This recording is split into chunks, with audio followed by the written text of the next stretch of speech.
Ndugu wanahabari, tunayo heshima kubwa kuja mbele zenu na mbele za Watanzania, na itakumbukwa tarehe 16 ya mnamo mwezi wa kwanza, Daktari Samia Suluhu Hassan alituma ujumbe maalum kwenda kwa rais wa CAF ndugu yetu Msepe, ikiwa ni sehemu ya kutambua mchango mkubwa ambao anatoa kwa mpira wetu wa miguu barani Afrika na kwa namna ambavyo amechagiza kuinua vipaji na kuleta amani katika bara letu la Afrika kwa vijana wetu kushiriki mashindano haya ya CAF. Ujumbe huo maalum yalikuwepo mambo mengi mahususi. Moja wapo kubwa ni Daktari Samia Suluhu Hassan, Rais wa Jamhuri ya Muungano wa Tanzania,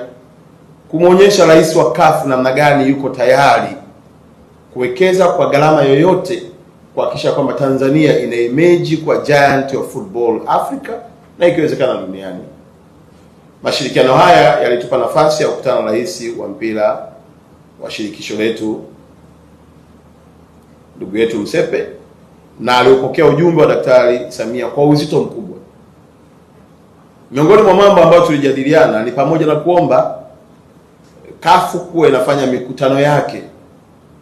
ya mwaka ndani ya nchi yetu ya Tanzania. Hii inatupa fursa kubwa, kwanza kuona maendeleo na uwekezaji mkubwa ambao Daktari Samia anaofanya, na hivi karibuni mtaona kwa takwimu ya hivi viwanja vinavyojengwa Arusha, Dodoma, hapa mabadiliko ya Dar es Salaam, hivi viwanja vya mazoezi takribani almost tunaongelea trilioni 1.276, na hapo hatujaongelea miundombinu inayokwenda kuzunguka hivyo viwanja kuwezesha mashabiki na wachezaji kuingia katika maeneo haya muhimu. Rais wa CAF ndugu yetu Msepe amelizia kuja kufanya mkutano wake wa kamati tendaji hapa nchini Tanzania jijini Dar es Salaam, na leo tunavyoongea tarehe 9 timu yake ya secretariat inaanza kuingia katika jiji letu la Dar es Salaam na tarehe 10, na mkutano wao huu utafanyika tarehe 13 hapa jijini Dar es Salaam katika ukumbi wa Hayati.